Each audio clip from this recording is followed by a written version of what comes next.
Fusion parents, wanted to take just a moment here today to be able to share with you a little bit. And you might be wondering to yourselves, why does Fusion do a debrief? What we're trying to do over the course of the next week is take some time really to help introduce our students to the idea of something called reverse culture shock. You might have heard of this before.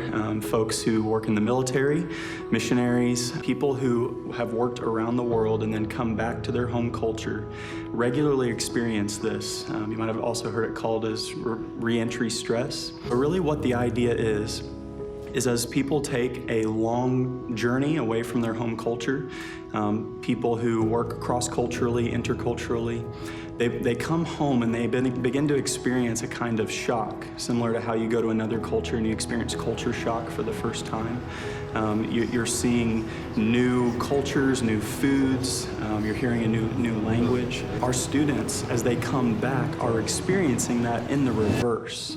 As they come back to their home culture, they're going to experience really what they hoped was going to be home is no longer home to them anymore. Since they have so changed over the course of these last few months, they're going to realize that they don't have the same kind of home as they used to have because it doesn't feel quite the same way as it did before. And so there's a certain kind of stress and a kind of shock that comes whenever they experience that. So the point of this video is to let you all know what you can do as your students come home and your students are experiencing re-entry stress. We want to let you know just 5 things that you can do as you help serve them in this transitionary time. The first thing I would say is be patient. Re-entry stress, reverse culture shock, it takes longer than people would generally expect. It takes up to 6 months to even a year. Students who have come home from Fusion before have talked about this, the way that they just don't feel like they fit in. They might say strange things like, I don't like to be an American, or I don't like Americans. I want to encourage you to be patient with those kind of comments, because what they're expressing is this disorientation of having been in another culture for such a long period of time and now coming back to their home culture. There's going to be certain things that they just don't like anymore, that they're really wrestling with internally.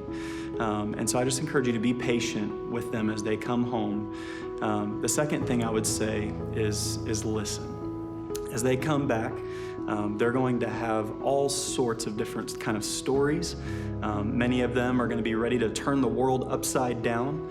And so I encourage you, just as they share the ways they want to just change America, change the world, they want to change you and your family, I encourage you to be patient with them, but also just to listen. And times when you hear just evidence of God's grace in their lives, things they've learned, ways they've grown, I encourage you to listen to those things and affirm the way that God has changed them. And in those moments when you just hear frustrations coming out, when you hear anger, bitterness, I encourage you as well, know that it is a long process. What we're about to do, it's not the entire process, but it's just making them aware of the difficulties that are ahead. And so I encourage you to be patient and to listen. The third thing I would say is to share. Many people, as you know, your student comes home, you want to listen, you want to ask questions. You know, how was your trip? Well, one way that you can help them is by being the talker as well. Life has gone on without them over the past few months. Life didn't stop when they got on a plane. And so I'm sure there's more things than just the things that meet the eye when they come home to their small town and there's a new stoplight in town. There's a lot more deeper than that that's gone on in your life and in your heart, in your family, and in your church. And so I encourage you also to be someone who shares. That's one way in which they can feel like, oh, they hear about the change in this family member.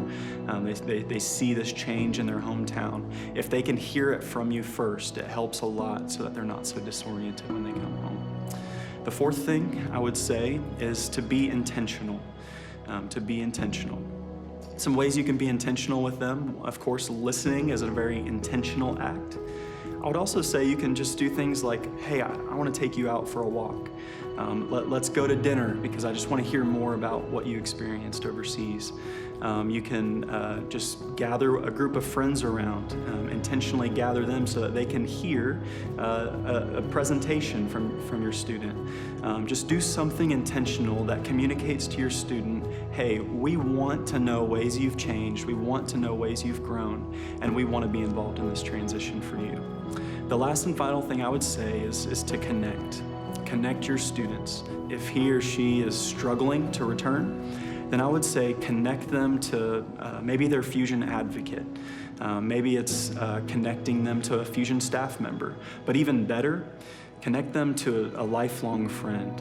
You connect with them, or maybe connect them to a church leader back home.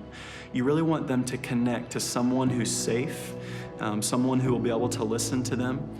I don't want you to be caught off guard if you see for a period of time, whenever they come home, that you see just fatigue, depression, even sadness. If that prolongs for 6 months, even a year, I don't want you to be surprised by that because it's a common symptom of reentry stress or reverse culture shock.